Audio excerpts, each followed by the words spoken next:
Φίλες και φίλοι του Podcast 1919, σας καλωσορίζουμε σε μια ακόμα εκπομπή που σήμερα έχουμε εκλεκτό καλεσμένο, φίλο, συγχωριανό, super wow, κύριο Σεραφείμ Μαρμαρίδης. Καλησπέρα σας. Έλα, πάμε λίγο. Ο οποίος να πούμε ότι είναι και ο πρώτος καλεσμένος εκτός ορχήστρας. Δηλαδή αυτό να καταγραφεί. Κάτω. Γιατί? Δεν είναι σίγουρο, δεν έχουμε αποφασίσει πως θα είναι τα τέτοια. Γιατί? Μη λες σειρά. Α, Καλά στο. πάμε ξανά. Φίλες και φίλοι του Podcast 1919, πάμε πάλι. Μπερδεύτηκα στο Podcast. Α, έτσι θα πάει. Κάντε το, αυτό είναι το τρέιλερ.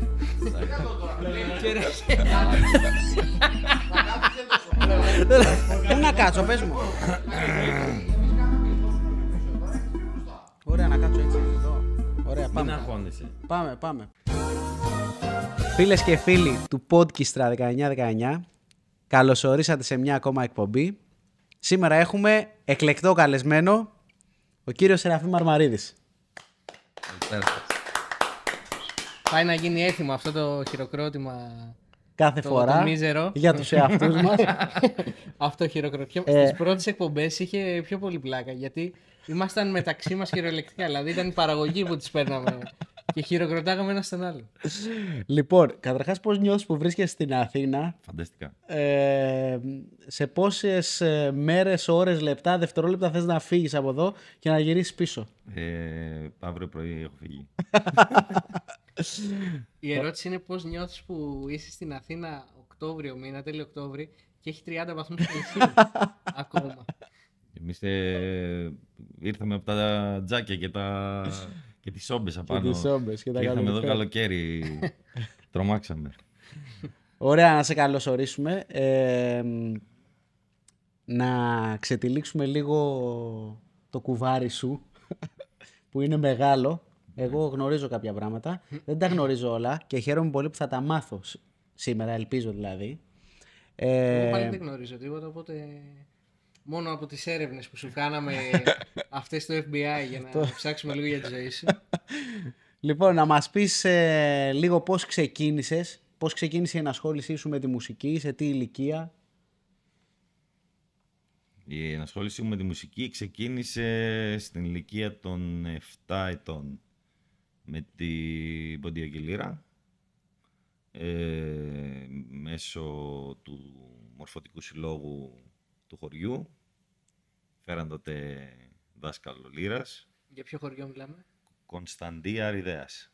Α, να πούμε, ξέχασα να πω το πιο σημαντικό, ότι είμαστε και συγχωριανοί. Αυτό να σημειωθεί επίσης. Στα θετικά να σημειωθεί. Ναι, από 7 χρονών με τη λύρα. Πώς ξεκίνησες, δηλαδή άκουγες από μικρός ποντιακά, ξέρω όλο το περιβάλλον σου σε αυτό, Όχι, δεν θα έλεγα το ότι περιβάλλον υπήρχε. του χωριού? Δεν θα έλεγα ότι υπήρχε ιδιαίτερη σχέση πριν την ενασχόλησή μου με το όργανο.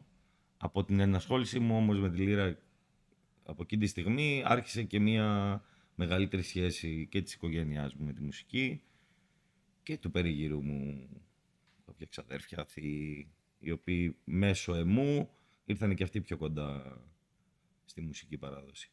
Δάσκαλος ποιος ήτανε? Πρώτος δάσκαλος ήταν Κώστας Παπαδόπουλος από Θεσσαλονίκη και μετά από ένα χρόνο νομίζω φέραμε τον Μίτσο τον Κουγιουμτζίδη, που ήταν και από την περιοχή μας και ο οποίος έκατσε κάποια χρόνια. Δηλαδή μέχρι περίπου τα 12 πρέπει να, 12-13 πρέπει να έκανα μαθήματα με τον Μίτσο. Πόσα χρόνια δηλαδή? 4. Νομίζω. Ένα χρόνο πρέπει να έκανα με τον προηγούμενο, με τον πρώτο, τον Παπαδόπουλο. Και μετά πρέπει να κάνουμε 3-4 χρόνια με τον Μίτσο. Ήταν μετά. εύκολο πάνω να κάνεις, ας πούμε, μουσική?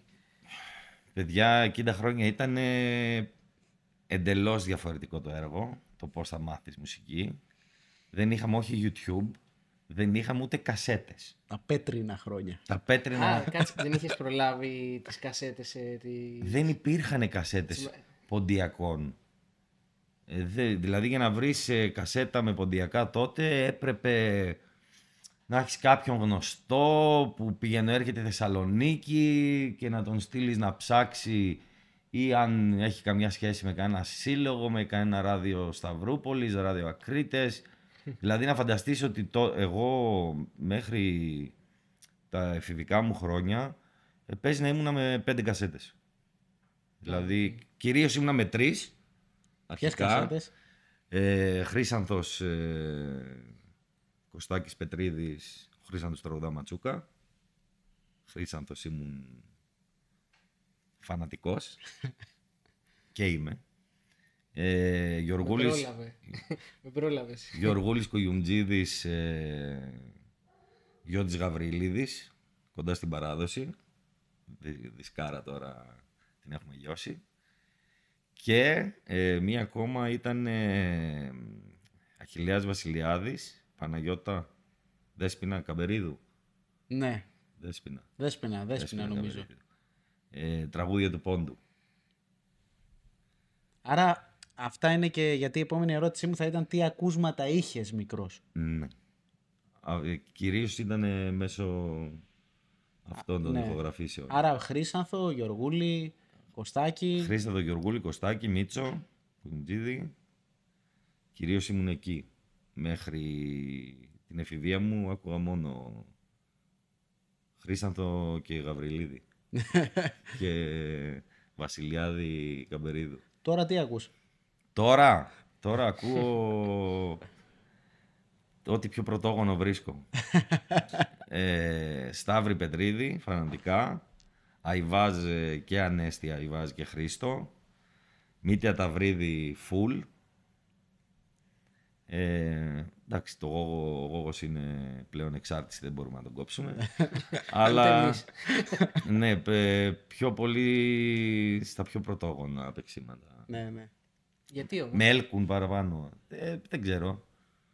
Όσο εξελίσσεσαι μέσα στη μουσική, αλλάζει και το γούστο σου, αλλάζουν πολλά. Δεν είναι κάτι σταθερό δηλαδή που ξεκινάει και τελειώνει ίδιο. Ανακαλύπτεις πράγματα μέσα σε αυτό το ταξίδι και αυτά σε οδηγούν και αλλάζουν το γούστο σου σε τακτά χρονικά διαστήματα, θα έλεγα. Ανατακτά χρονικά διαστήματα. Ωραία. Να περάσουμε λίγο στο κομμάτι, ολοκληρώνεις αυτές τις σπουδές, ας πούμε, με τους δασκάλους που έκανες και κάποια στιγμή αποφασίζεις να πας στο ΤΕΙ της Άρτας, το περίφημο, και ήσουν και από τους πρώτους Πρώην κιόλας. ΤΕΙ, έτσι. Ναι, Τώρα το πρώην ΤΕΙ. Πρώην τώρα ΤΕΙ είναι είναι πανεπιστήμιο. πανεπιστήμιο. Τμήμα Λαϊκής Παραδοσιακής Μουσικής. Πώς πήρες αυτή την απόφαση? Να πας να σπουδάσεις μακριά καταρχάς και... Ειδικά τότε ήταν πολύ Ναι. ωραία. Μέχρι τότε ζούσες μόνο στο χωριό. Στο χωριό. Πριν από την Άρτα να πούμε ότι αφού μιλήσαμε για δασκάλους, είχα την τύχη εκεί στην περιοχή μου να έχουμε και έναν ακόμη πολύ μεγάλο μουσικό. Μια οικογένεια μουσικών, τους Ουρούμιδες. Και είχαμε τον Δημήτρη τον Ουρούμη σαν δάσκαλο μουσικής στην περιοχή, στον οποίο εγώ πήγα για να κάνω πιάνο εκεί στην εφηβεία μου, αλλά μόνο πιάνο δεν κάναμε με τον Μίτσο και θεωρώ ότι ήταν δηλαδή κάτι πολύ σημαντικό για την εξέλιξή μου, τον τρόπο που βλέπω και αντιμετωπίζω τη μουσική παράδοση και τη μουσική γενικότερα. Νομίζω ότι σε ένα πολύ μεγάλο ποσοστό αυτή η αντίληψη που έχω είναι του Μίτσου. Του Ρούμι, πολύ μεγάλος μουσικός, πολύ μεγάλος δάσκαλος. Συγχωρέθηκε τελευταία χρόνια. Μεγάλωσε πολλούς μουσικούς στην Αριδαία και όλοι τον λέγανε δάσκαλο. Μας πέρασε σε διάφορα παιδιά, μας πέρασε εκείνη την εποχή μια εντελώς διαφορετική αντίληψη για τη μουσική. Πολύ πιο συναισθηματική και καρδιακή επαφή, ας πούμε. Όχι τόσο όπως τείνουν να πάνε σήμερα τα πράγματα, στο πιο εγκεφαλικό και στο πιο το πώς πρέπει να είναι κάτι Υπολογιστής δηλαδή. Ναι, είμαστε στο πώς νιώθεις. Λογισμικό. Στο πώς νιώθεις μέσω της μουσικής. Ναι. Πλέον βάζουμε λογισμικό στη μουσική και διαβάζει εντολές. Ναι, θυμάμαι δηλαδή πιτσιρικάς να έχω μια βιντεοκασέτα με κάποιον τότε φιρμάτο λιράρι που έπαιζε σαν χλαμάρες τέλος πάντων. Και έδειξα το δείχνω στον Ουρούμι, ήρθε να κάνουμε πιάνο και το δείχνω στον Μίτσο. Βάσκα, κοίτα τι κάνει αυτός σε βιντεοκασέτα τώρα. Και το βλέπει ο Ουρούμις τότε και αρχίζει και μου χώνει, ας πούμε, ότι η παράδοση και τι είναι αυτό και τι είναι εκείνο και γιατί έτσι και γιατί αλλιώς. Αυτά τα πράγματα νομίζω ότι διαμορφώσανε ειδικά σε ένα παιδάκι, διαμορφώνει χαρακτήρα και αντίληψη. Οπότε, το πώς το βλέπει ο δάσκαλός του δηλαδή. Οπότε πιστεύεις ότι έπαιξε καθοριστικό ρόλο και στο να πάρεις την απόφαση να πας να σπουδάσεις στην Άρτα. Και ακόμα και σε αυτό. Ναι. Αλλά μέχρι τότε έκανες λύρα, έτσι, μόνο, δεν είχες μεταπηδήσει. Και λίγο αυτό το... Και λίγο με το πιάνο. Με το πιάνο Ναι, okay. Όχι, δεν είχα... μετά σιγά σιγά πριν πάω φοιτητής, βρήκα μια φλογερίτσα, άρχισα να πειραματίζομαι. Και πριν πάω φοιτητής είχα και την επαφή με το Αγγείο. Εκεί γύρω στα 17 μου άρχισα να πειραματίζομαι και με το Αγγείο. Αγγείο αυτοδίδακτος. Ναι. Αγγείο αυτοδίδακτος. Ναι. Ωραία. Εκεί στην Άρτα άρχισες τις σπουδές σου, πλέον άρχισες να συναναστρέφεσαι με κόσμο, με άλλους μουσικούς, από διαφορετικά είδη ή από διαφορετικές παραδόσεις, για να το θέσω ίσως πιο ορθά. Πιστεύεις ότι αυτό έπαιξε ακόμα παραπάνω ρόλο στην εξέλιξή σου σαν μουσικός, στην αντίληψή σου περί μουσικής? Σίγουρα έπαιξε πολύ μεγάλο ρόλο. Γιατί όταν έχεις και επαφή με τόσους μουσικούς, καθημερινή επαφή, και είχα την τύχη εκείνα τα χρόνια να είναι και κάποιες σειρές στη σχολή που ήταν πραγματικά, οι περισσότεροι ήταν πολύ καλή μουσική. Και είναι σήμερα οι περισσότεροι από αυτούς είναι καταξιωμένοι, ας πούμε. Είχαμε καλή φουρνιά τότε και βοηθηθήκαμε σίγουρα ένας από τον άλλον. Ναι. Και παίζοντας άλλα πράγματα και ακούγοντας άλλα πράγματα καινούρια, επαναπροσδιορίζονται μέσα στον εγκέφαλό σου οι πληροφορίες, η στάση απέναντι στη μουσική, το πώς ανοιχτός ή όχι θα γίνεις, ας πούμε. Παίζουν ρόλο όλα αυτά, είναι τα βιώματα βέβαια. Στην Άρτα τι έκανες, πνευστά? Όχι, στην Άρτα πήγα ως λιράρης και επειδή τότε δεν είχε ακόμα ποντιακή λύρα σαν βασικό, σαν ειδίκευση, μετά από κάποια χρόνια είχε έρθει, πήρα βιολί και έκανα βιολί στην Άρτα. Το πτυχίο μου δηλαδή σαν ειδικότητα έχει το βιολί. Ποιος έκανε τότε? Άλλαξα 2-3 δασκάλους εκεί, έκανα και με τον Φώη Σιώτα, έκανα και με τον Γιώργο το Φλούδα, πολύ μεγάλο δάσκαλο στο παραδοσιακό βιολί. Είχα την τύχη δηλαδή να γνωρίσω πολύ καλούς δασκάλους και καλούς μουσικούς. Λύρα, όσο ήσουν, μπήκε μετά? Μετά μπήκε, ναι, αλλά εγώ ήμουν ήδη 4ο-5ο εξάμηνο βιολί. Ναι. Είχαν φέρει τότε πρώτη φορά το Μιχάλη τον Καγιότζηδη. Ναι. Οπότε πρόλαβες και λίγο... Ναι, είδα λίγο, ναι. Λοιπόν, εγώ θέλω να σε ρωτήσω, θέλω πολύ να κάνω αυτή την ερώτηση, συγγνώμη που στην κλέβω, αν και ξέρω ότι και εσύ θες να κάνεις αυτή την ερώτηση. Αλλά εγώ θέλω να σε ρωτήσω το εξής. Όλοι οι συμφοιτητές σου σε γνωρίζουν ως πρόεδρο. Ναι. Δηλαδή και εγώ που είχα στο μεταπτυχιακό το δικό μου εδώ στο Καποδιστριακό κάποιους συμφοιτητές σου, όλοι μου λένε «Α, τον πρόεδρο λες». Κατευθείαν, δηλαδή μόλις σου έλεγα ότι είμαστε από το ίδιο χωριό με τον Σεραφείμ, μου λέει «Α, τον πρόεδρο». Εδώ στις χαιρετίσματα και τα σχετικά. Πώς αποφάσισες να ασχοληθείς με τα κοινά και γιατί το έκανες αυτό? Καταρχάς δεν το αποφάσισα εγώ.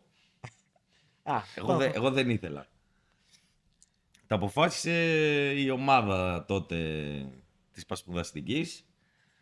Είμαστε μια ομάδα, αρχίσαμε να ασχολούμαστε με τη σχολής μας και μέσα από αυτή τη διαδικασία δημιουργήθηκε μια κίνηση ολόκληρη, η οποία κατέληξε να πάρει την προεδρία της σχολής. Όταν φτάσαμε στο σημείο ότι παιδιά παίρνουμε την προεδρία, ωραία, κάποιος από εμάς πρέπει να γίνει πρόεδρος. Ποιος θα γίνει? Δεν θέλει κανείς. Και ψηφίσαμε μεταξύ μας και με ψηφίσανε και με βάλανε το ζόρι. Οπότε έτσι έγινε.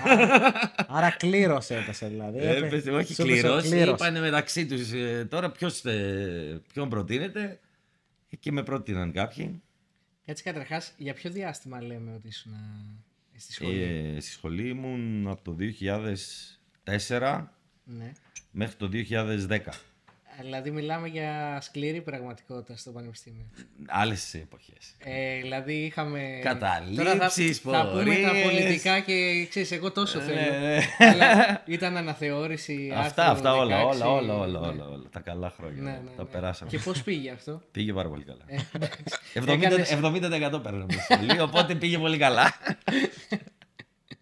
Αυτοδυναμία. Εντάξει. Ήταν όμως πραγματικό, είχε πηγές συναισθήματα από πίσω, είχε αλήθεια, δεν είχε... Δηλαδή όλη αυτή η ομάδα, όλη αυτή η σχολή στην τελική, είχε ένα επίπεδο το οποίο έδειχνε πράγματα και ό,τι γινότανε με ψυχή και όχι με δόλο ή με ψεύτικα, ας πούμε, κίνητρα. Ήτανε πραγματικό και γι' αυτό και κατέληξε να έχει, ας πούμε, 70%, να συγχωνεύονται χώροι ιδεολογικοί. Όταν υπάρχει η αλήθεια από πίσω, ναι. πείθονται πολλοί. Που στην αρχή σε κοιτάνε, ας πούμε, με μισό μάτι. Εσύ να σε κοιτούσα με μισό μάτι. Σίγουρα πασπουδαστική ήμουνα. Λογικό. Έχουν ακούσει πολλά οι άνθρωποι. Πολλά παραμύθια. Και να έχει, ρε παιδί μου, τα μουσικά τμήματα ειδικά που είναι τμήματα πιο ακριβά, ας πούμε, για το ελληνικό δημόσιο, γιατί έχουν και εργαστηριακά μαθήματα, έχουν πολλούς καθηγητές που είναι αναπληρωτές και είναι για λίγες ώρες. Έχουν πάντα περισσότερα πράγματα να διεκδικήσεις εκεί. Γενικά έχει πολλά πράγματα να διεκδικήσεις και όχι μόνο στην εκπαίδευση. Και, ναι, παντού. Το θέμα είναι εμείς τι τροχιά βάζουμε τον εαυτό μας, ας πούμε, και σε τι θέση και τι ζητάμε τέλος πάντων από το περιβάλλον μας, ναι, και από τον ίδιο μας τον εαυτό. Είχα ανέβει στο τμήμα μία φορά το 18, όχι, το 19. Είχαμε ανέβει μαζί με την παραγωγή εδώ. Στην Άρτα. Στην Άρτα, ναι. Έχω ανέβει 2 φορές. Τη μία την είχα δει πιο πολύ τη σχολή. Δηλαδή είχαμε γυρίσει και όλες μας είχαν ξεναγήσει. Και δηλαδή μιλήσαμε και λίγο με φοιτητές. Μας είχαν πει τα προβλήματα που ήταν από βρέχει και στάζει. Ναι. Ξέρεις, τα πιο βασικά, ας πούμε, τα αυτονόητα. Μέχρι και ότι δεν έχουμε τάξη να κάνουμε ατομικό όργανο τώρα. Γιατί, δηλαδή, οπότε, ναι. Χρειάζεται μια εκπροσώπηση. Χρειάζεται. Φυσικά χρειάζεται. Στοιχειώδη, ας πούμε. Ναι. Ωραία.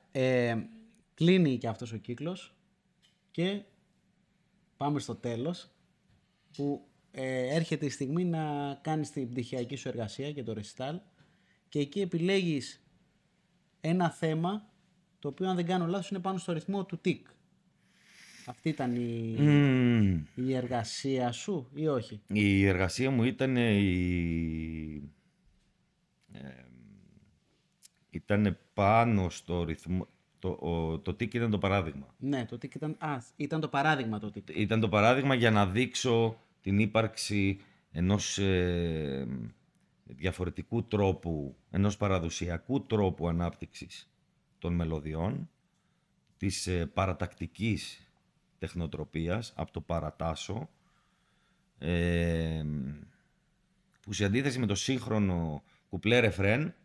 Παλιότερα στη χορευτική μουσική υπήρχαν μοτίβα. Δηλαδή παίζανε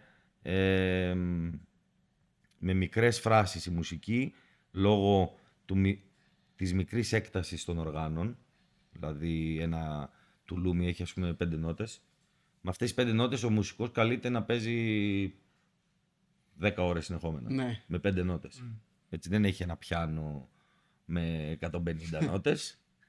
Οπότε με αυτές τις 5 νότες πρέπει, επιστρατεύοντας την φαντασία του, να μπορέσει να παίζει όλο το βράδυ χωρίς να βαρεθούν οι ακροατές, τέλος πάντων, οι χορευτές. Ναι. Και να τους βγάλει και στην κατ' επέκταση, στην έκσταση μέσω του χορού κτλ.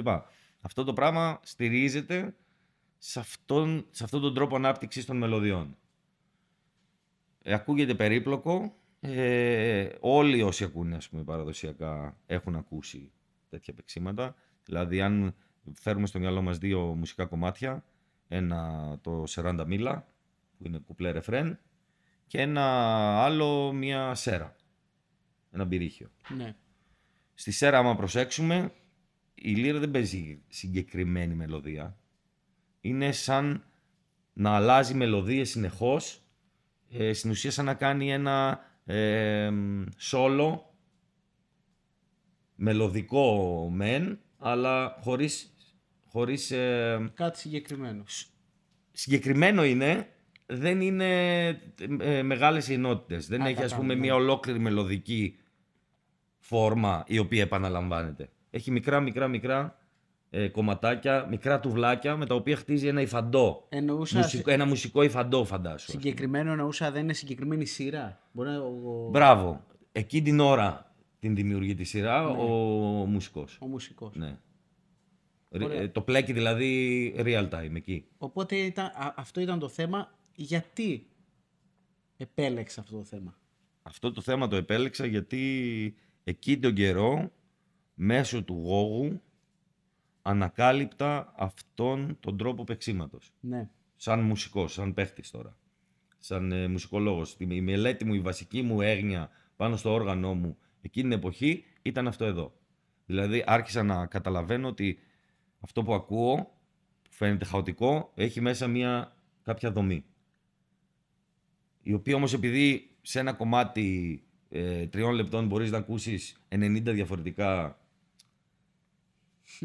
τουβλάκια, 90 διαφορετικές φράσεις, δεν μπορεί να μακροσκοπικά να το συλλάβει ο εγκέφαλος και να το δει ολόκληρο. Γιατί είναι πολλά μικρά. Οπότε εκείνη την εποχή βρέθηκε ο Χάρης ο Σαρής σε ένα μουχαμπέτι εκεί στην Άρτα που κάναμε ένα βράδυ στο διπλανό τραπέζι και με ακούει να παίζω, γιατί εγώ μελετούσα αυτά τα πράγματα και την ώρα που έπαιζα τα χρησιμοποιούσα αυτά τα εργαλεία και το ακούω και λέω αυτό είναι παρατακτική τεχνοτροπία που κάνεις. Λέω ορίστε τι είναι αυτό και μου λέει θα σου πω. Ο Χάρης ο Σαρής είχε κάνει ακριβώς αυτό το... Το έχει κάνει για την Γκάιντα. Ναι, και είχε εισάγει όλη την θεωρία από πίσω, ας πούμε, είναι πρωτεργάτης της. Μας τα έλεγε εμάς γιατί ήταν καθηγητής μας στο μεταπτυχιακό. Είχα δηλαδή μου έκατσε ο υπεύθυνος ήταν της δικιά μου. Ο Χάρης. Ναι. Και εμένα της δικιάς μου. Ναι. Ωραία. Εγώ κάτι άλλο θέλω να σε ρωτήσω, γιατί έχεις ασχοληθεί και με το παικτικό κομμάτι και έχεις κάνει και σπουδή πάνω σε αυτό και ασχολείσαι πλέον και με κάτι άλλο το οποίο θα πούμε συνέχεια. Βλέπεις μέλλον στη ποντιακή μουσική? Γιατί υπάρχει μια τάση, αυτό μας έλεγες και πριν ότι θες τον πρωτόλιο ήχο, ας πούμε. Υπάρχει μια τάση που πάει, ας πούμε, προς τον πιο ηλεκτρικό, πιο ενισχυμένο ήχο. Έχει συνάδει αυτό κάπως με την παράδοση? Βλέπεις εσύ μέλλον σε αυτό το πρωτόλιο που λες? Κοίταξε, σίγουρα αν συγκρίνουμε την εποχή μας με 20 χρόνια πριν, θα σου πω ότι είμαστε σε πάρα πολύ καλό επίπεδο.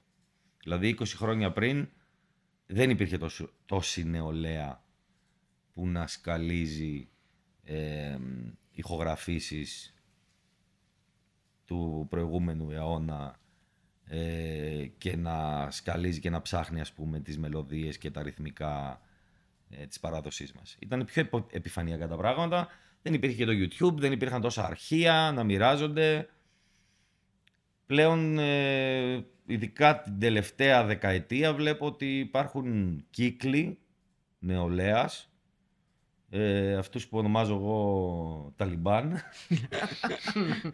Ξέρω πολλούς τέτοιους κύκλους πλέον. Άλλον στη Θεσσαλονίκη, άλλον στη Δράμα, άλλον στην Κοζάνη, άλλον στην Πτολεμαΐδα, άλλον στην Αθήνα, που τους αρέσει να ακούνε και να ψάχνουν και να γλεντάνε με παλιά ποντιακά. Ναι. Και να ακούνε παλιό τρόπο παίξηματος, να βλέπουν παλιό τρόπο γλεντιού, πιο αυθεντικά, πιο πηγαία και πιο ουσιώδη. Υπάρχει σε έξαρση και το απέναντι, ας πούμε, στρατόπεδο, ναι, τα οποία βλέπουμε, ας πούμε, ότι γίνονται λίγο μπίτια, λίγο ελαφρολαϊκά, λίγο βάζουμε λίγο γυρίσματα στο τραγούδι από το Γονίδι, λίγο, ναι, ανακατεύουμε εκεί πέρα. Μ' αρέσει γιατί μιλάς με ονόματα και Ναι. Και εμένα μου έρχονται στο μυαλό. Καλά, εννοείται. Αλλά ονόματα δεν λέμε, οικογένειες δεν θέλουμε. Υπάρχουν αυτά. Το μεγαλύτερο κομμάτι, η μάζα, ας πούμε, το μεγαλύτερο κομμάτι του κοινού τσιμπάει πάντα σε αυτά, στο φανταχτερό και στο σύγχρονο, στο καινούριο, οτιδήποτε και ναι. Αλλά απ' την άλλη βλέπεις ότι υπάρχει και μία ζήμωση στην αντίθετη πλευρά που δείχνει αποτελέσματα πολύ. Προχθές άκουσα 2 παιδιά, δεν τα ήξερα, πιτσιρίκια. Ανεβάσα ένα τραγούδι στο Facebook μου το έβγαλε. Τραγουδάει ένας πιτσιρικάς 12 χρονών και παίζει ένας 16-17 χρονών, 18. Ο 18άρης μετά από 2 μέρες στοιχεία με κάποιους άλλους ήρθε στο εργαστήριο και τον γνώρισα και μου είπαν ότι είναι αυτός. Και του δώσα συγχαρητήρια ότι έπαθα πλάκα. Μιλάμε τώρα, τα ακούς τα πιτσιρίκια και λες από πού αυτό το πράγμα. Από πού ξεφύτρωσε αυτό. Ακούς χρώμα ποντιακό. Ναι. Είναι ελπιδοφόρα τα μηνύματα που βλέπουμε στον αέρα. Ωραία. Να περάσουμε λίγο στην οργανωπία, που είναι ένα μεγάλο κεφάλαιο της ζωής σου. Ναι. Να μας πεις πώς γεννήθηκε αυτή η αγάπη και πώς αποφάσισες να φτιάχνεις αγκία, συγκεκριμένα δηλαδή, αυτό το όργανο. Μόνο αγκία. Όχι, δεν φτιάχνω μόνο αγκία, φτιάχνω ασκομαντούρες κριτικές, τσαμπούνες, Γενικά ό,τι φλογέρες, έχει να κάνει σε άσκαυλο και... νταούλια, Α, ζουρνάδες, διάφορα της παράδοσης. ναι. Αλλά κυρίως... Κυρίως τον άσκαυλο, αυλούς και... Ναι. Η ειδίκευση. Ναι. Ναι, πιο πολύ. Πώς γεννήθηκε αυτή η αγάπη? Αυτή η αγάπη γεννήθηκε μέσω μίας, ας πούμε, έλλειψης που είχαμε τότε στο χώρο από οργανοποιούς και από όργανα, κυρίως στο θέμα του αγγείου. Δηλαδή θυμάμαι εγώ 60 χρόνια να θέλει κάποιος να αγοράσει ένα όργανο και να μην υπάρχει στην αγορά όργανο. Να θες να μάθεις αγγείο και να μην υπάρχει καν όργανο. Δεν συζητάμε για να βρεις κάποιον να σου κάνει μάθημα ή να σου κουρδίσει το όργανο ή ούτε καν. Θέλω, δηλαδή, φέρτε μου ένα όργανο, οτιδήποτε ρε παιδί μου, απλά ένα όργανο. Και βρέθηκε τότε, καλά να είναι, από την Εύξηνο Λέσχη Ιβερίας. Ο Βασίλης ο Ασβεστάς ήταν τότε χοροδιδάσκαλος και μου λέει, τότε έπαιζα εγώ στο χορευτικό της Ευξήνου Λέσχης Ιβερίας. Και μου λέει, βρήκαμε ένα αγγείο, μας φέρανε ένα αγγείο, δεν ξέρω τώρα παίζει, δεν παίζει, μου λέει, έψαχνες αγκείο, πάρ' το ρε παιδί μου και άμα κάποτε μάθεις, κάνεις, φέρ' το πίσω. Και πήρα ένα αγκείο, ξεκούρδιστο, δεν υπήρχε κάποιος να μου το κουρδίσει, να μου αλλάξει τσιμπόνια, να οτιδήποτε. Δεν ήξερα, δεν είχα ιδέα για το πώς λειτουργεί αυτό το πράγμα και τι κάνει. Είχα δει κάνα 2 φορές τον Γιώργο Τσοφιανίδη να παίζει αγκείο κάπου, ας πούμε, από μακριά. Ναι. Αυτή ήταν η επαφή μας. Ούτε ηχογραφήσεις είχαμε από αγκείο, ούτε τίποτα. Και αναγκαστικά, για να παίξει, από το πάθος μου αυτό, άρχισα να ψάχνω πώς μπορώ να το κάνω να παίξει. Και σιγά σιγά ξεκίνησε μια ολόκληρη πορεία. Άρχισα να φτιάχνω τσιμπόνια, να το κουρδίζω σιγά σιγά μόνος μου και να αρχίζω να πρώτο βγαίνω και να ψευτοπαίζω, όχι, να παίζω. Να παίζεις. Ναι. Αφού έφτιαχνα τσιμπόνια και κούρδιζα και έκανα και τα λοιπά, μετά όταν πήγα στην Άρτα, γνώρισα τον Νίκο τον Τζαντάνη από την Πάρο, ο οποίος τσαμπουνιέρης,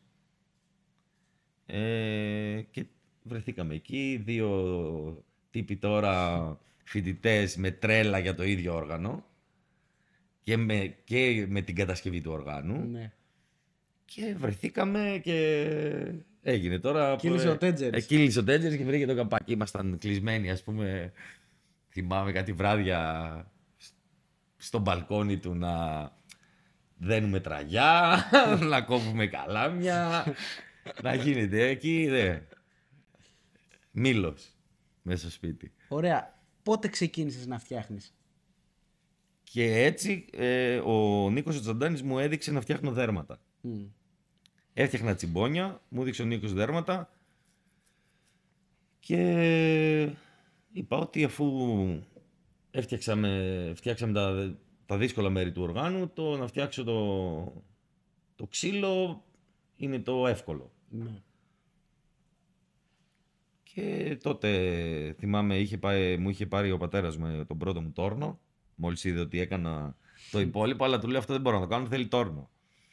Και το επόμενο πρωί όταν ξύπνησα είχα τόρνο στο σπίτι. Τρέλα. Και έτσι ξεκίνησα, έκανα το πρώτο μου όργανο. Υπήρχε από την αρχή το κενό του οργανοποιού στο συγκεκριμένο όργανο, οπότε υπήρχε και ζήτηση από την αρχή. Από το πρώτο όργανο μέχρι και σήμερα δεν έχει σταματήσει αυτή η ροή. Κοντεύουν 20 χρόνια. Παίζει να έχουμε γενέθλια τα 20... 20 χρόνια. Θα κάνουμε κάνα event. Ναι, θα κόψουμε... Στα γενέθλια θα κόψουμε τράγο. Θέλω να με καλέσει. Στο λέω από τώρα. Εγώ ξέρεις τι θέλω πάλι να σε ρωτήσω. Αυτό με την πόλη και το χωριό, γιατί στην αρχή είχες το εργαστήριο, αν δεν κάνω λάθος, στη πόλη, και μετά μεταφέρθηκες.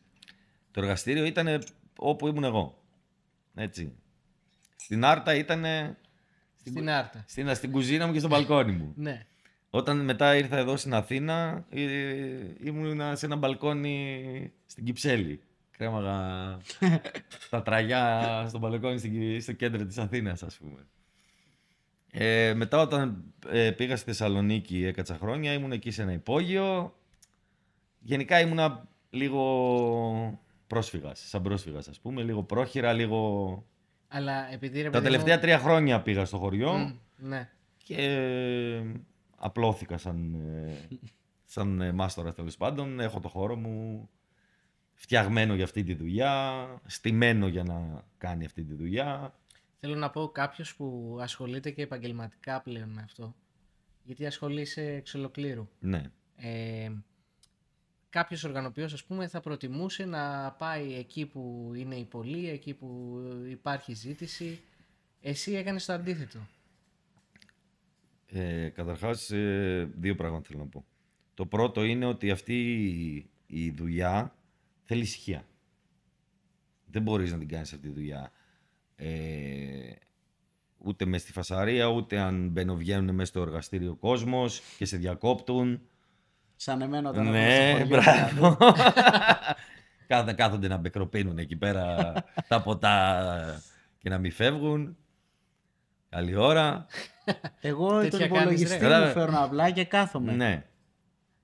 Κάνει διάφοροι τέτοιοι τύποι, τέλος πάντων. Γιατί το έχω βάλει. Η αυλόπορτα είναι ηλεκτρική. Οπότε αν Ναι, δεν ναι. πατήσω από μέσα το κουμπί, δεν μπαίνει κανένας. Σωστό, και γι' αυτό δεν προειδοποιώ ποτέ πότε θα πάω. Το ένα είναι αυτό, ότι χρειάζεται ησυχία, σίγουρα, και απλά για να κάνεις αυτή τη δουλειά. Και το δεύτερο είναι ότι πλέον με τα Facebook και τα Instagram και τα Ιντερνέτια δεν χρειάζεται να είσαι κάπου συγκεκριμένα. Δηλαδή, όπως στέλνω στην Αμερική, στέλνω στην Αυστραλία, στέλνω στη Γερμανία, στέλνω στην Αθήνα. Αν έμενα Θεσσαλονίκη, όταν έμενα Θεσσαλονίκη ήταν λίγο πιο βολικό για τους Θεσσαλονικείς. Ναι. Μόνο αυτό όμως. Δεν αλλάζει κάτι άλλο. Όλοι οι υπόλοιποι με courier στέλνουν όργανο, παίρνουν όργανο. Okay. Δεν χρειάζεται να είσαι σώνει και καλά μέσα στο κέντρο για να σε ξέρουν. Πιο πολύ δεν ξέρω αν ισχύει αυτό από την άποψη της δικτύωσης, ότι έστω και περνάω και βλέπω το οργανοποιείο του Σεραφείμ του Μαρμαρίδη που είναι στη Θεσσαλονίκη και θα πάω στη Θεσσαλονίκη. Ενώ ας πούμε είναι λίγο πιο δύσκολο να πας στην Κωνσταντία. Αριδαία, Σίγουρα. Ναι, σίγουρα είναι πιο δύσκολο. Αλλά δεν είναι και το οργανοποιείο τώρα δεν είναι ένα μαγαζί που θα περάσει κάποιος, θα δει κάτι και θα μπει. Το ψάχνουν συγκεκριμένοι άνθρωποι που οι περισσότεροι σχεδόν ξέρουν και τι θέλουν. Βρίσκουν πού υπάρχει αυτό, επικοινωνούν και δεν είναι κάτι που θα περπατήσω στον δρόμο, θα δω ένα ωραίο μπουζούκι και θα το πάρω. Ναι, καλά, σίγουρα. Αυτό.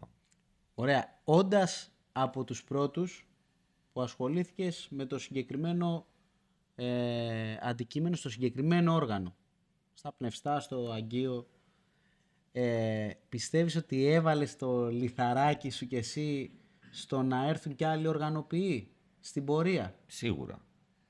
Και πώς βλέπεις το μέλλον στην οργανοποιία, στο όργανο, στο συγκεκριμένο? Κοίταξε, το συγκεκριμένο όργανο έχει κάποιες δυσκολίες μεγάλες. Και γι' αυτό δεν υπάρχουν και οργανοποιοί. Δηλαδή βλέπουμε ότι στη Λύρα υπάρχουν πολλοί μάστορες. Ναι. Έτσι. Και υπάρχουν και αρκετοί που είναι πολύ καλοί μάστορες. Σε αυτά τα όργανα τους ψάχνεις, ξέρεις, στο ένα χέρι, αν το γεμίζουμε το ένα χέρι. Ναι. Είναι δύσκολο όργανο, θέλει μεγάλη αφοσίωση, αιμονική θα έλεγα, αφοσίωση, και έχει και δυσκολίες όπως με το δέρμα. Πρέπει να κάνεις πολλά πράγματα. Πρέπει να ξέρεις να γδέρνεις, πρέπει να ξέρεις να δουλεύεις τόρνο, πρέπει να ξέρεις μουσική, πρέπει να ξέρεις από το ξύλο, πότε το κόβουμε, πότε το σκίζουμε, πότε το ραντίζουμε, πώς το ξεραίνουμε. Είναι πολύ σφαιρική γνώση. Πρέπει να είναι και μουσικός οργανοποιός, πιστεύεις? 100%. Ναι. Είναι σαν να λες... ναι, πρέπει. Είναι σαν να λες ότι ο μάστορας στο συνεργείο που πας στο αυτοκίνητό σου δεν ξέρει να οδηγάει μάξι. Ναι. Δεν θα τον εμπιστευόσουν. Δεν γίνεται να μην μπει σε ένα όργανο. Και μάλιστα, εγώ επειδή φτιάχνω πολλά όργανα... Κάτι λέει εδώ η παραγωγή τώρα Για μένα λέει, ότι εγώ μπορεί, λέει, να τον εμπιστευόμουν. Κι εγώ. Και βλέπεις ότι όσο πιο καλά παίζεις ένα όργανο, τόσο πιο καλά μπορείς και να το φτιάξεις. Επειδή ασχολούμαι με αρκετά διαφορετικά όργανα και προφανώς παικτικά δεν είμαι στο ίδιο επίπεδο σε όλα. Σε αυτά που παίζεις πιο καλά, είσαι πιο καλός. Είμαι πιο καλός και στην κατασκευή. Ναι. Όσο μπαίνω μέσα και μελετάω το όργανο, τόσο καταλαβαίνω καινούργια πράγματα που χρειάζονται να γίνουν κατασκευαστικά. Παίζει πολύ μεγάλο. Είναι εντελώς συνδεδεμένα αυτά τα δύο. Ωραία, υπάρχει κάποιος περίεργος που ήρθε κάποια στιγμή να σου πει να φτιάξει κάτι περίεργο? Γενικά έρχονται πάρα πολύ περίεργοι. Να ξέρεις.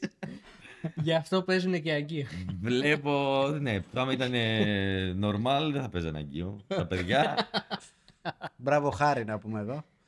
Με μας σκετάς. Ναι, καλή ώρα. Πώς το βλέπεις αυτό, για Είναι normal? πίσω από τις κάμερες ο πνευστός της ορχήστρας. Ναι. Κάνα περίεργο όργανο. Περίεργο όργανο. Που να σε εξήταρε για σένα η ιδέα να το φτιάξεις.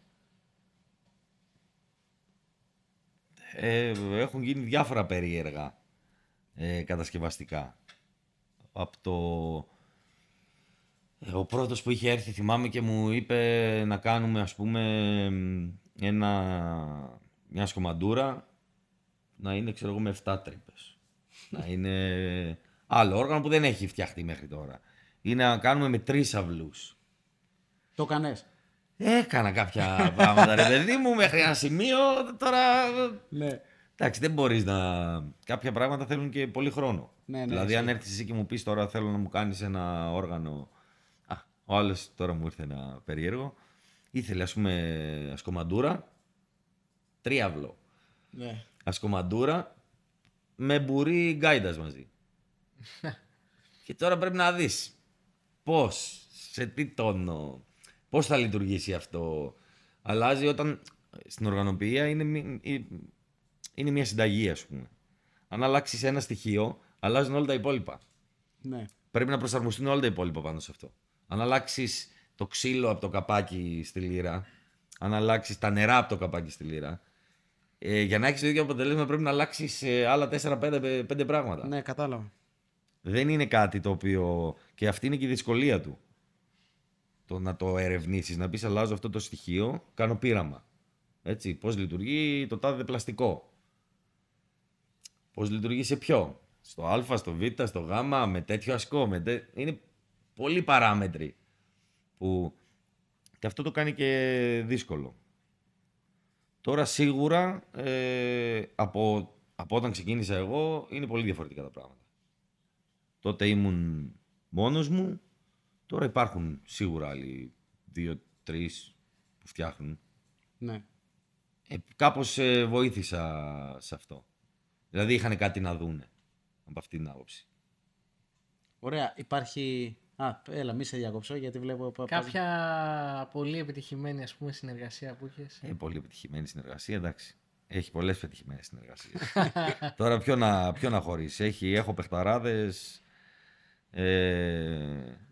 που τους φτιάχνουν τα όργανα, δηλαδή, που δεν μπορείς να ξεχωρίσεις κάποιον. Και από διαφορετικές παραδόσεις. Άλλοι κριτικοί, άλλοι πόντι, νησιώτες, κλαριτζίδες, φλογερατζίδες. Έχω διάφορους. Κάνεις και σε αυτούς? Κάνω και έχω μπλέξει και με αυτούς. Θέλουν φλογέρες, μαντουράκια, τέτοια, τα ψάχνουν. Ωραία, να περάσουμε στο αγαπημένο μου μέρος. Πάμε στο αγαπημένο μέρος του Γιάννη. Είναι το... Που έχει καθιερωθεί πλέον. Το παιχνίδι. Είναι το παιχνίδι. Το παιχνίδι. Δεν τη γλίτωσες. Έχω πάρει άδεια από την παραγωγή. Μπορώ να Όχι. χειροδικήσω, Ναι. Νόμιζα να φύγει. Ίσα-ίσα το προτιμάμε. Μην το δίνετε τέτοια άδεια. Θα ανεβάσω τα views. Ναι, είπαμε Μην χειροδικία. σε κατέψεις. Ναι, είπαμε χειροδικία, επιτρέπεται. Πρόσεχε γιατί θα ρωτήσεις. Επιτρέπεται, είναι οι λεγόμενες προβοκατόρικες ερωτήσεις. Πιο χαλαρές. Ναι. Υπάρχουν κάποιοι όροι, δηλαδή να σε ενημερώσω για τους όρους. Θέλουμε να είναι όσο γίνεται πιο μονολεκτικές οι απαντήσεις. Και αυθόρμητες. Καλά, αυθόρμητες. Αυθόρμητες, άμα είναι θα κάνεις cut.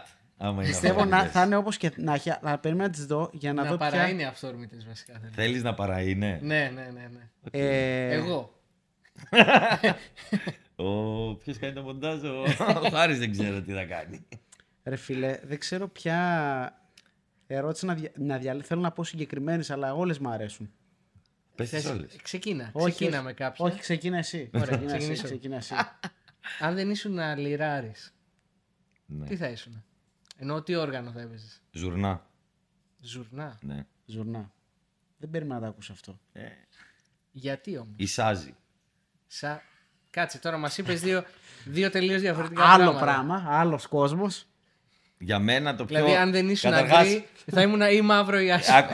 Ακούστε να δείτε. Το Σάζι είναι το πιο συγγενικό όργανο που υπάρχει με την ποντιακή λύρα. Το πιο συγγενικό όργανο της ποντιακής λύρας είναι το σάζι. Από ποια άποψη? Από πολλές απόψεις. Ηχοχρωματικά, τεχνικά. Και ηχοχρωματικά και τεχνικά και πώς χρησιμοποιούν οι σαζίστες την πένα. Χρησιμοποιείται ακριβώς η ίδια λογική από τους παραδοσιακούς λυράριδες στο δοξάρι. Το πώς ομαδοποιούν και πώς το φραζάρισμά τους. Ναι, έχει πάρα πολύ μεγάλη συγγένεια με το σάζι. Το ταβούρ που λένε οι Τούρκοι, το σενάριο... Ναι. Συγκεκριμένο σενάριο στην πένα, αυτό το πράγμα υπάρχει στην ποντιακή λύρα στο δοξάρι. Εσύ γιατί γέλας? Το δοξάρι της λύρας δεν είναι σαν το δοξάρι του βιογείου. Δεν ακολουθεί στην ποντιακή λύρα το δοξάρι. Το έχω συνειδητοποιήσει. Τα δάχτυλα. Τα δάχτυλα ακολουθούν το δοξάρι. Όπως και στο σάζι, τα δάχτυλα ακολουθούν την πένα. Η πένα κάνει συγκεκριμένο στην παράδοση, έτσι. Έχει συγκεκριμένο σενάριο στην τάδε περιοχή, άλλο σχήμα στην τάδε περιοχή. Έτσι είναι και στη λύρα. Γι' αυτό είπα σάζι και με τρελαίνει. Αλλά και ο Ζουρνάς θεωρώ ότι είναι... Θα σου ζουρνατζής δηλαδή. Θα μου ζουρνατζής. Σε λίγα χρόνια ποτέ μη λες ποτέ. Φουλ. Σεραφείμ Μαρμαρίδης σάζι. Ή μόνο ζουρνά, τίποτα άλλο. Ναι. Λοιπόν, επόμενη ερώτηση. Αν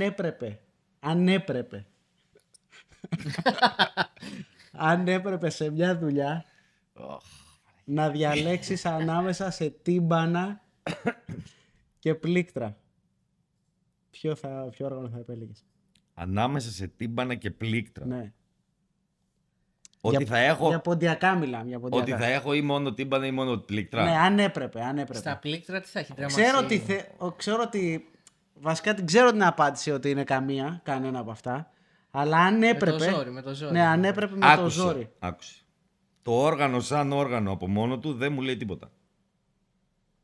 Αν είναι ένας παίχτης ο οποίος γνωρίζει τι παίζει. Δηλαδή παίζω ποντιακά. Γνωρίζω από ποντιακά. Ακούω ποντιακά. Ναι, καταλαβαίνω. Γλεντάω ποντιακά. Στο αμάξι μου παίζει ποντιακά. Είμαι drummer και ακούω ποντιακά. Δεν ακούω Scorpions στο αμάξι μου και το βράδυ πάω να συνοδέψω. Και το βράδυ πάω να συνοδέψω ή ακούω Γονίδι, ας πούμε, στο αμάξι μου και το βράδυ πάω να συνοδέψω τον άλλον που προσπαθεί να παίξει αϊβάζ. Αν έχει αίσθηση, γιατί έχω παίξει με τρομερούς κρουστούς που δεν είχαν καμία σχέση με το ποντιακό και έπαθα την πλάκα μου, δηλαδή θα στοιχημάτιζα... Ότι είναι πόντι. Θα στοιχημάτιζα ότι δεν υπάρχει περίπτωση να μπορεί κάποιος να παίξει έτσι χωρίς να έχει επαφή με τη συγκεκριμένη παράδοση. Απλά η συγκεκριμένη ήταν τόσο τεράστια μουσική και τόσο ανοιχτή που με το που ξεκινήσαμε να παίζουμε ανοίξανε την καρδιά τους, ας το πούμε, και το μυαλό τους σε αυτό που ακούνε, το πήρανε, το μεταφράσανε πολύ γρήγορα, το καταλάβανε και το real time το γεννήσανε. Άρα τύμπανα θα διάλεγες? Όχι, θα διάλεγα τον καλύτερο, θα διάλεγα ή ένας πάρα πολύ καλός πληκτράς που δεν θα σου βάλει μπλίκι να σε σκεπάσει από πάνω, να σου χαλάσει το ρυθμό. Θα καταλάβει ότι η θέση του είναι στη συνοδεία, θα καταλάβει ότι υπάρχει ηχητικά, συχνοτικά ένα κενό της μπάντας στα μπάσα, θα χρησιμοποιήσω πιο πολύ μπάσες τέτοιες, θα είμαι σεμνός, θα κοιτάω να βοηθάω τον άλλον και όχι να τον καλύπτω. Θα επέλεγα τον καλύτερο παίχτη, δεν θα επέλεγα από το όργανο. Κοίτα να δεις που η πιο ουσιώδη συζήτηση σε όλο το podcast είναι στο παιχνίδι. Ναι. Είδες. Λοιπόν, παίρνω στην επόμενη... 10 εκατομμύρια ευρώ ή ένα μουχαπέρι 10 λεπτών με τον Γόγο? 10 λεπτών. Ναι. Τι 10 λεπτά? 10 λεπτά μόνο. Έχεις 10 λεπτά με τον Γόγο. Φίλε, τι 10 λεπτά? Πόσες βαλίτσες μπορούν να μπουν 10 εκατομμύρια? Όχι 10 λεπτά. Ένα μισάωράκι τουλάχιστον. Όχι. Έλα, ας πάει ένα μισάωράκι. Ωραία, ένα μισάωράκι ή 50 εκατομμύρια? Θα κάνω 50. Κοίταξε. Θα κάνω 50. Τι θα τα κάνεις τα 50 εκατομμύρια? Άρα εγώ. Τον Πατριάρχη που θα το δεις. Σωστό. Θα Άρα... πας στον Παράδεισο. Ναι, Μπορεί να μην πας. σωστό κι αυτό. Σωστό κι αυτό. Άρα μισή ώρα Μουχαπέτ με το Γόγο. Τι είναι 50 εκατομμύρια τώρα. Λοιπόν, Γλέντι με 5.000 κόσμο Δεν μου λέει τίποτα. ή Μουχαπέτ με 3 άτομα. Μουχαμπέτ με 3 άτομα 100%. 100%. Λοιπόν, η επόμενη ερώτηση, όπως και αυτή, ξέρουμε την απάντηση, αλλά να τη ρωτήσουμε. Αν ήσουν πολιτικός, θα προτιμούσε να είσαι κυβέρνηση ή αντιπολίτευση? Τι εννοείται ότι ξέρετε, ποια απάντηση ξέρετε δηλαδή. Τι προβοκατόρικο. Εγώ ρωτάω προβοκατόρικα. Εννοείται κυβέρνηση. Εννοείται. Όπα, κάτσε, εδώ έχουμε Κυβέρνηση. ανατροπή. Ανατροπή Εγώ φυσικά. Δεν ήμουν σίγουρος για κάτι. Γιατί είχατε υποψία δηλαδή για το αντίθετο, δεν κατάλαβα. Κυβέρνηση ή αντιπολίτευση Ότι είναι, τι? δεν ήμουν σίγουρος, γι' αυτό ήταν. Εδώ έχουμε ανατροπή. Ότι το κουκουέ θέλει να είναι αντιπολίτευση για αυτά τα τσιμπαρούφες. Όχι, εγώ δεν λέω ότι. Είπαμε πως τα λέει Εγώ κανείς τα σωστά. Εσύ τα λες σωστά. Αυτός τα λέει αυτά. Να πω εδώ ότι δεν τις έχω γράψει εγώ τις ερωτήσεις. Όχι, είμαστε για κυβέρνηση, παιδιά. Πάμε να αλλάξουμε τον κόσμο. Δεν πάμε τώρα να παίζουμε τις κουμπάρες. Ωραία. Αν ζούσε στο εξωτερικό, σε ποια χώρα θα ήταν? Στην Πάτρα. Συνδέεται με την προηγούμενη ερώτηση.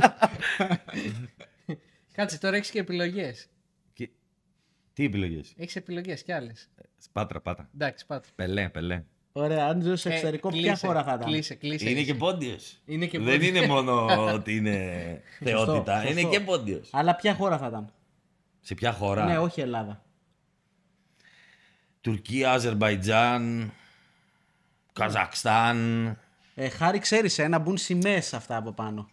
Αίγυπτο, Λιβύη,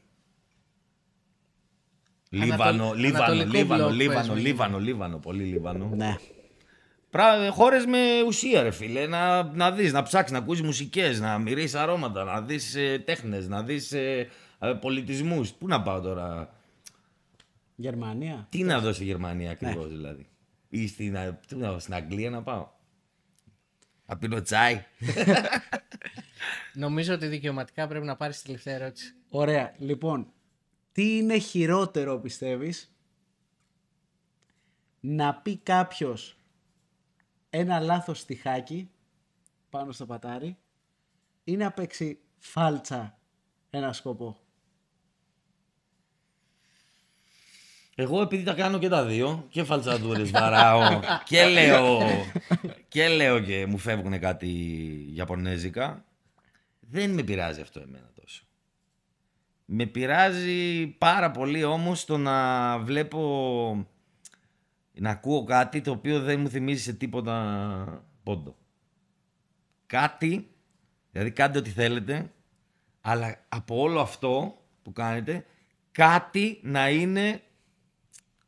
Σαν αυτά που μου έλεγες στα μάξι. Να είναι ποντιακό ρε φίλε, κάτι να είναι ποντιακό, δηλαδή άλλαξες τα όργανα, άλλαξες τα έτσι, έβαλες μπάσο, έβαλες εκείνο, άλλαξες φωτισμούς, άλλαξες τα τραγούδια, άλλαξες τους στίχους. Κάτι κράτα το ρυθμικό. Δηλαδή εγώ που το ακούω, είναι παράδοση, δεν είναι αντικείμενο η μουσική. Η μουσική είναι άϊλο. Ναι. Ψυχισμός, καρδιά, συναισθήματα. Με αυτά παίζουμε. Κάτι δώσ' μου. Αυτός είναι ο σκοπός. Ο ρόλος σου, γι' αυτό σε έχω εκεί πάνω, για να μου δώσεις κάτι εδώ μέσα. Τώρα σκέφτομαι όλα αυτά που μου έλεγες στα αμάξι, γι' αυτό η επόμενη εκπομπή θα είναι στο αμάξι μου. Ωραία. Ευχαριστούμε πολύ. Μεγάλη χαρά. Εγώ ευχαριστώ. Μεγάλη τιμή. Μεγάλη χάρη σου. Μεγάλη χάρη σίγουρα. Η δικιά σου. Ευχαριστούμε πάρα πολύ που ήσουν μαζί μας. Εγώ ευχαριστώ. Ελπίζουμε να τα ξαναπούμε κάποια στιγμή, αλλά δεν υποσχόμαστε φυσικά. Τίποτα δεν υποσχόμαστε γενικά, όπως καταλαβαίνετε. Σίγουρα θα τα ξαναπούμε στο εργαστήρι σου. Απρόσκλητη. Όπως πάντα. Που θα έρθουμε απροειδοποίητα κάποια στιγμή να πιούμε Τα κονιάκ μας. Κονιάκ 12, τι είναι εκείνο που έχεις, που πίνεις 2 και λες Χριστός Ανέστη. Αυτά, ευχαριστούμε πάρα πολύ. Τα λέμε στο επόμενο.